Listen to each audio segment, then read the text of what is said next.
اور نہ ہی افسوس اور مایوسی کا خواب دیکھتا ہے۔ ایڈورڈ ولسن نے اپنے حصے کے لیے جو کہا وہ ایک فطرت پسند اور مصنف تھے۔ میرا خیال ہے کہ میرے پاس ان لوگوں کے ساتھ شامل ہونے کے لیے جو بڑے بڑے سوالوں کو للکارتے ہیں کافی حد تک تجربہ موجود ہے۔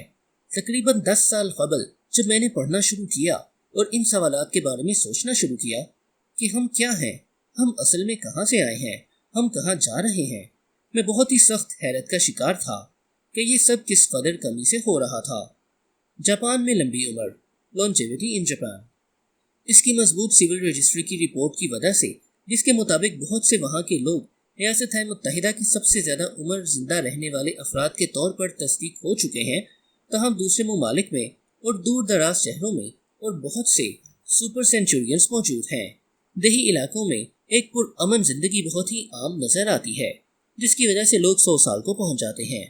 بغیر کسی سوال کے یہ تسلیم ہے کہ بین الاقوامی سطح پر لمبی عمر کا سپر سٹار جاپان ہے، جو دنیا کے کسی بھی ملک سے سب سے زیادہ متوقع عمر رکھتا ہے۔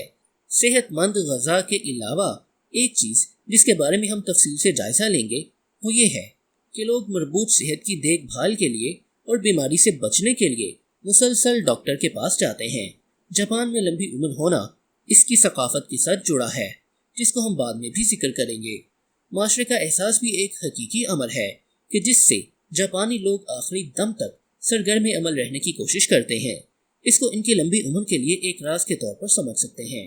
اگر آپ اس وقت بھی جب کوئی کام نہ ہو آپ مصروف رہنا چاہتے ہیں تو آپ کے پاس آپ کے افق میں ایک اکیگائی کا ہونا ضروری ہے، ایک ایسا مقصد زندگی جو زندگی بھر آپ کی رہنمائی کرتا ہے اور آپ کو معاشرے اور آپ کی ذات کی خوبصورتی اور افادیت والی چیزیں بنانے کے لیے دباؤ ڈالتا ہے۔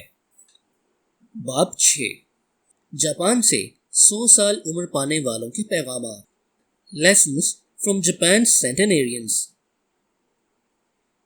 خوشی اور لمبی عمر کے لیے روایات اور کہانیاں۔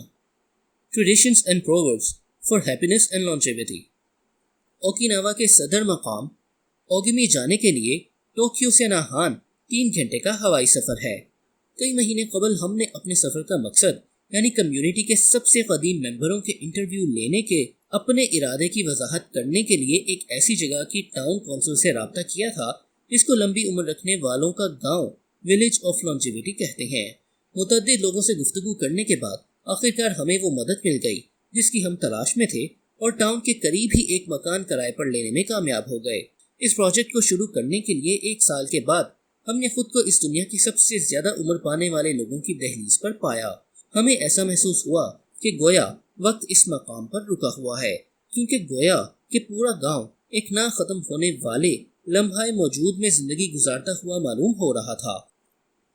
اوگیمی میں ہماری آمد۔ ارائیونگ ان اوگیمی۔ ناہان سے 2 گھنٹے بائی روڈ سفر کے بعد ہم اس قابل ہوئے ٹریفک کی پریشانی سے نجات ملی۔ ہمارے بائیں طرف سمندر اور ساحل سمندر کی خالی جگہ اور دائیں طرف نہ ختم ہونے والے جنگلات کا سلسلہ۔ ہم چند گھروں پر مشتمل ایک بستی سے گزرے، پھر ہم اوگیمی میں داخل ہوئے، مگر کہیں سے بھی ایسا نہیں لگتا تھا کہ ٹاؤن میں کوئی سینٹر مقام ہے۔ آخرکار جی پی ایس نے ہمیں ہماری منزل کے آ جانے کی خبر دی۔ یہ وہ مقام تھا جو ان کے لیے ویل بینگ کی تشہیر کرتا تھا، جو کہ ایک بوسیدہ عمارت پر مشتمل تھا۔ پچھلے دروازے سے ہم اس کے اندر داخل ہوئے، جہاں ایک شخص ہمارا منتظر تھا، جس کے ساتھ ایک خوبصورت اور پرکشش خاتون موجود تھی۔ مزید 2 عورتیں ہمیں دیکھ کر کھڑی ہو گئیں اور میٹنگ روم کی طرف چلنے کا اشارہ کیا۔ ہمیں گرم چائے سے نوازا گیا، جس کے ساتھ وہاں کا ایک چھوٹا سا پھل تھا، جس کے بارے میں بعد میں ہم نے تحقیق کی۔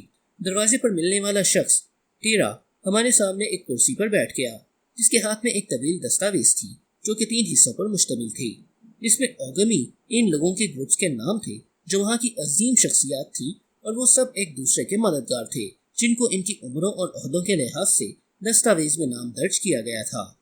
موآئی ایک قسم کی جماعت، اس کو کسی بھی ایک خاص اصول کے تحت مرتب نہیں کیا گیا تھا، بلکہ یہ تو ایک خاندان کی طرح کام کرتے تھے۔ ٹائرا نے بتایا کہ یہ زیادہ تر رضاکارانہ طور پر کام کرتے ہیں، نہ کہ معاوضہ پر، اور مزید ان چیزوں کے بارے میں ہمیں باخبر کیا جو اوگیمی کی خصوصیات تھیں۔ ہر ایک اپنی خدمات دینے کو تیار رہتا تھا اور وہاں کی لوکل گورنمنٹ ان لوگوں کو ٹاسک فراہم کرتی تھی۔ اس طرح سے ہر ایک خود کو کارآمد اور معاشرے کا اہم جز سمجھتا تھا۔ اوگمی کے پہاڑوں میں سے ایک سے ہم پورے ٹاؤن کا جائزہ لے سکتے تھے۔ تقریباً ہر چیز وہاں کے جنگلات سے ہریالی کا شکار تھی، جن میں 3200 کے قریب گھر چھپے ہوئے تھے۔ ہم صرف چند ایسے گھروں کو دیکھ سکتے تھے جو روڈ کے کناروں پر تھے یا پھر جنگلات کی کمی کی وجہ سے نظروں میں آ سکتے تھے۔ اجتماعی زندگی، کمیونل لائف۔ اوگمی کے چند ریسٹورنٹس پر ہمیں مدعو کیا گیا، لیکن جب ہم وہاں پہنچے تو صرف 3 ٹیبل پہلے سے بک تھیں۔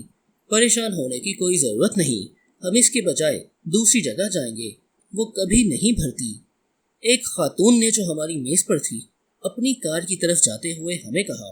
یہ خاتون 88 سال کی عمر میں کار کو بڑی مہارت سے چلا رہی تھی اور اس پر فخر محسوس کر رہی تھی۔ اس کا معاون 99 سال کا تھا، جس نے فیصلہ کیا کہ وہ بھی ہمارے ساتھ وقت گزارے گا۔ ہمیں اس روڈ پر تیز رفتاری سے سفر کرنا پڑا تھا کیونکہ یہ کبھی کبھی تارکول اور ریت سے زیادہ گندگی کا باعث ہوتا ہے۔ آخرکار جنگل کے دوسرے کنارے پہنچ کر ایک جگہ ہم کھانے کے لیے بیٹھے۔ جب ہم بیٹھ چکے تو اس خاتون نے بتایا کہ میں کبھی ریسٹورنٹ نہیں جاتی، تقریباً ہر وہ چیز جو میرے سبزی کے باغ سے آئے میں اس کو کھاتی ہوں، اور میں مچھلی بھی ایک ایسے شخص سے خریدتی ہوں جو میرا پرانا دوست ہے۔ یہ ریسٹورنٹ سمندر کے دائیں کنارے پر واقع تھا اور ایسا معلوم ہوتا تھا جیسے یہ ایک سیارہ ہے، دور کے کسی ستارے سے نظر آنے والا، اور اس کا سارا مینیو بڑے بڑے حروف کے ساتھ سلو فوڈ سے بھرا ہوا تھا جو وہاں مہیا کیا جاتا تھا اور ان سبزیوں پر مشتمل تھا جو وہاں ہی ٹاؤن میں اگائی جاتی تھی۔ مزید اس نے کہا کہ حقیقت یہ ہے کہ کھانا ایک کم اہم چیز ہے۔ وہ ایک ماہر اور سلیم متبع شخصیت تھی۔ وہ ڈائریکٹر کے طور پر اپنے کردار کے بارے میں بات کرنے کو پسند کرتی تھی جن لوکل گورنمنٹ کے اداروں کے ساتھ وہ منسلک تھی۔ کھانا آپ کی لمبی عمر میں مددگار نہیں ہے کیونکہ اس کا اصل راز تو ایک اچھے وقت کا ہونا ہے۔ اس نے کھانے کے لقمے کو منہ کی طرف لے جاتے ہوئے ایک انداز سے کہا۔ اوگمی میں کوئی بھی شراب خانہ نہیں ہے، صرف چند ریسٹورنٹ ہیں، مگر جو لوگ وہاں رہتے ہیں وہ ایک باقدر سوشل لائف کو انجوائے کرتے ہیں جو کہ کمیونٹی سینٹر کے ذریعے سے نفاذ پذیر ہوا تھا۔ پورا ٹاؤن 17 محلوں میں تقسیم تھا اور ہر ایک محلے کا ایک بڑا آدمی موجود تھا۔ سب سے لوگ بہت سی چیزوں کے انچارج ہیں، جیسے تہذیب، تقریبات، سماجی عوامل اور لمبی عمر کے حصول کے طریقے۔ وہاں کے باشندے اس آخری چیز کو سب سے زیادہ توجہ دیتے ہیں۔ پھر ایک دن ہم ان 17 میں سے ایک کمیونٹی سینٹر کی طرف مدعو کیے گئے۔ یہ جنگل کے ساتھ ایک پہاڑی کے دائیں طرف واقع ایک پرانی عمارت تھی جو کہ گویا ایک مبارک روحوں کی اماج گاہ ہو۔ بونا گایا جنگلی روحیں، The بونا گایا اسپرٹس آف the ینبورا جنگل۔ بونا گایا ایک جادوئی روحیں ہیں جو ان جنگلات اور ان کے آس پاس کے علاقوں میں پائی جاتی ہیں۔ وہ تنہا بالوں والے بچوں کی طرح ظاہر ہوتی ہیں اور جنگل کے درختوں میں چھپ کر ساحل کے کنارے مچھلی پکڑتی ہیں۔ اوکیناوا میں ان کے بارے میں افسانے اور کہانیاں موجود ہیں۔ وہ شرارتی، چنچل اور ناقابل بیان ہیں۔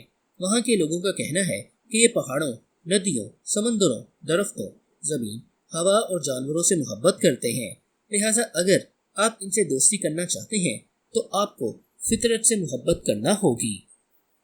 ادب سرائے۔